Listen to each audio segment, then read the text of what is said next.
Now अब हम यहाँ पे डिस्कस करते हैं क्वेश्चन नंबर 8 और क्वेश्चन नंबर 8 है हमारे पास यूजिंग थ्योरम 6.2 और हमने यहाँ पे यूज करना है theorem 6.2 which is the converse of Taylor's theorem. Prove that the line joining the midpoints of any two sides of a triangle is parallel to the third side. सबसे पहले हम यहाँ पे इसकी फिगर ड्रॉ करते हैं. सो मान लीजिए ये हमारे पास एक ट्राइंगल है और हमने यहाँ पे क्या करना है, prove that the line joining the mid points of any two sides of a triangle is parallel to the third side. और मान लेते हैं ये हमारे पास एक मिड पॉइंट है ऑन साइड ए बी और ये यहाँ पे सेकंड मिड पॉइंट मान लेते हैं ये है डी एंड ई और the mid points of side A B and A C. और यहाँ पे क्या करेंगे हम इस इन मिड पॉइंट्स को हम यहाँ पे ज्वाइन करेंगे और प्रूव हमने ये करना है कि ये जो है ये जो लाइन है D E which is parallel to B C और ये हमने यहाँ प्रूव करना है जब हम इन दो साइड्स के मिड पॉइंट्स को ज्वाइन करेंगे और हमने ये प्रूव करना है this line is parallel to third side. हमने यहाँ पे यूज करनी है थ्योरम 6.2. तो सबसे पहले हम यहाँ पे गिवन लिखते हैं.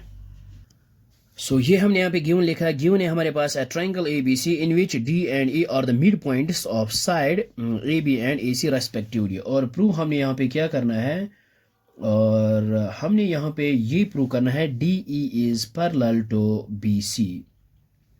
सो अब हम यहाँ पे डायरेक्ट प्रूफ लिखेंगे और प्रूफ में हम यहाँ पे क्या करेंगे, सबसे पहले हम लेते हैं ये here D is the midpoint of side AB.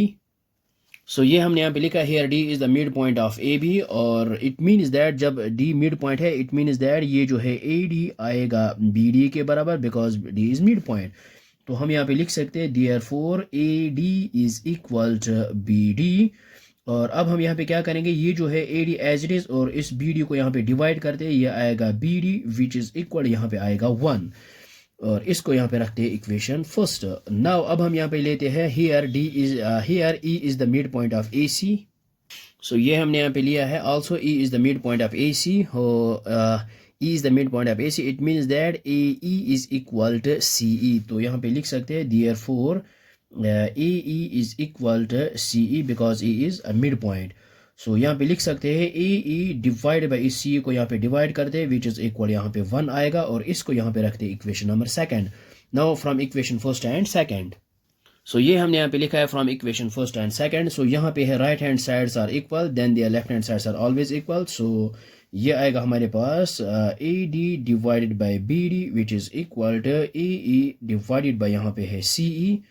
So यहाँ पे देखेंगे AD divided by BD which is equal to AE divided by CE. So it means that if other two sides are divided in the same ratio then this line is parallel to third side. So हम यहाँ पे लिख सकते हैं DE is parallel to BC और यहाँ पे reason देंगे by converse of Taylor's theorem. By converse of Taylor's theorem. क्योंकि converse of Taylor's theorem हमें यही बताता है कि if a line divides any two sides of a triangle in the same ratio then this line is parallel to third side. So ये हमने यहाँ पे किया है. So I hope आपको ये समझ में आया होगा. ये बहुत ही आसान है. So thanks for watching this video.